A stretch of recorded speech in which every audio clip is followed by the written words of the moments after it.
Next topic is garbage collector.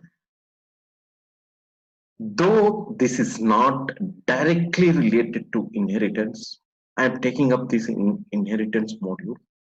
The reason is I think we need to discuss this before going ahead with the next topics. So I do not want to take this at a later point of time. Fine. What is a garbage collector?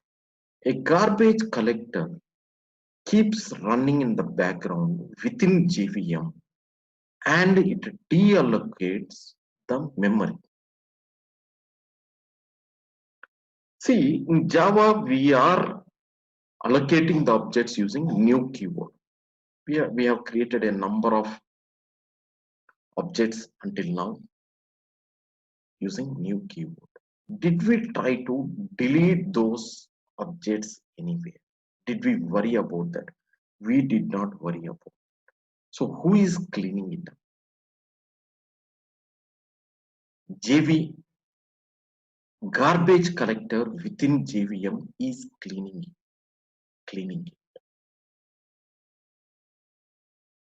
So it keeps running in the background and automatically it keeps on freeing up unreferenced objects. So you may ask me, see, there are multiple segments in a program.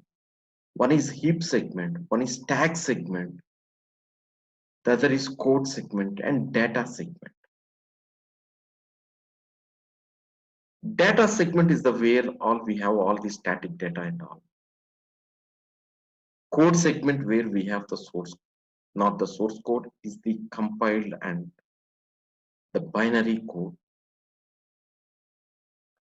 And stack segment is basically whenever you invoke a method, an entry gets added to the stack. And similarly, we have a heap segment.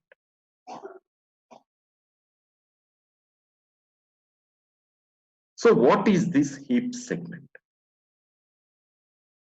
Here, all the dynamic memory, whichever you allocate using heap keyword, is being stored in the heap.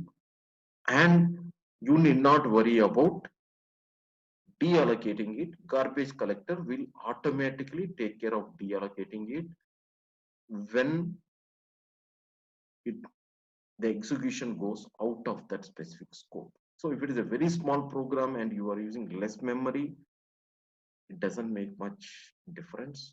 But if you are trying to use huge memory from the heap, then you may go out of memory. So we'll be exploring out of memory exception in exceptions module.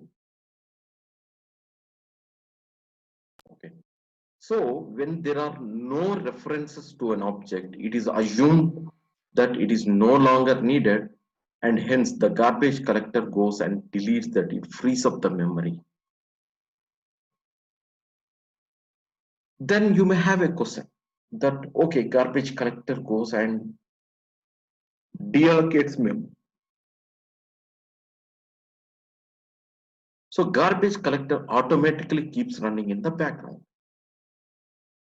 So you may ask me, like, is there any control? Like, can I invoke that garbage collector from my program? Even though it keeps running in the background, I want to invoke it maybe frequently so that my objects get deleted. Means there is a method GC available in the system class. We have been using system class, right? We have a system class for printing system.out.println. Okay. So similarly, there is a GC method in system. So system.gc. Fine. So GC is a static method which is available in system class, and hence I'm directly invoking without using the object of the system. So system.gc. So when you invoke this system.gc, there is no guarantee that the garbage collector gets activated immediately. It may take some time. So it is not a command, it is just a request which is being put to the garbage collector to clean up the objects in your program.